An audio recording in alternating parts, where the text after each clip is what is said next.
જય શ્રી કૃષ્ણ, સ્વાગત છે તમારું આરબી ઠાકોર કુકિંગ ચેનલમાં। આજે આપણે રાજગરાનો શીરો બનાવીશું, જે આપણે ઉપવાસમાં ખાઈ શકીએ છીએ। તો ચાલો બનાવવાનું શરૂ કરીએ। અહીંયા કડાઈમાં મેં 100 ગ્રામ ઘી લીધું છે અને મેં ગરમ કરી લીધું છે। હવે આપણે આપણો રાજગરાનો લોટ આમાં નાખીશું અને સરસ તાળીતાની મદદથી હલાવી લઈશું।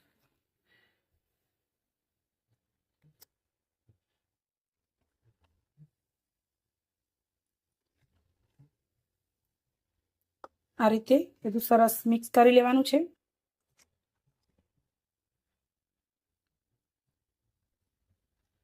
આપણે ધીમા તાપે આને સરસ શેકવાનું છે, ત્યાં સુધી એનું બધું ઘી છૂટું ના પડે ત્યાં સુધી।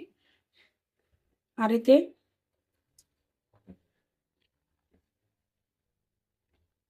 આ ખાવામાં ખૂબ જ ટેસ્ટી બને છે। અને હવે તો આપણે નવરાત્રિ આવી રહી છે, તો નવરાત્રિમાં બધાને ઉપવાસ હોય જ છે, તો તમે આ બનાવીને ખાઈ શકો છો। અને આ ખાવામાં ખૂબ જ ટેસ્ટી બને છે, પણ આને શેકાવું જરૂરી છે। સરસ શેકાય તો ચીકણો નથી બનતો, નહીતર ચીકણો બનતો હોય છે, પણ આને સરસ તમે શેકો એટલે ચીકણો જરાય નથી બનતો।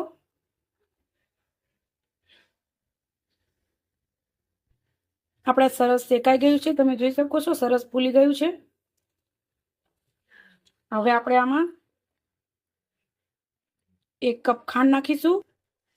ખાંડ તમારે ગળી વધારે ખાતા હોય તો તમે ગળી વધારે પણ કરી શકો છો, વધારે પણ નાખી શકો છો। અહીંયા મેં ગરમ પાણી કરીને લીધું છે, એ નાખીશું ને શેકું રહેવાનું।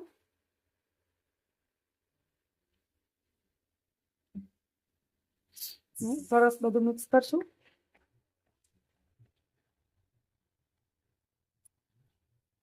હવે આપણે આને સરસ થવા દઈશું।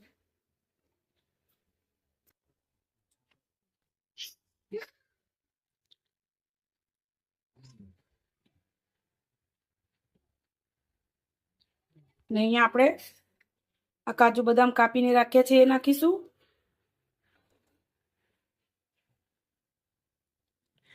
ને આપણે અહીંયા એલાચીનો ભૂક્કો લીધો છે, એ નાખીશું, જેનાથી એની સરસ સુગંધ આવે છે। હવે આપણે આને સરસ ચડવા દઈશું। અત્યારે તમને પાણી વધારે લાગતું હશે, પણ આ ચડશે એટલે સરસ થઈ જશે બધું। આપણો શીરો સરસ બની ગયો છે અને તમે જોઈ શકો છો કેવો સરસ એકદમ લચપચતો આપણો શીરો બન્યો છે। તો ચાલો આપણે એને ગરમા ગરમ પીરસી દઈએ।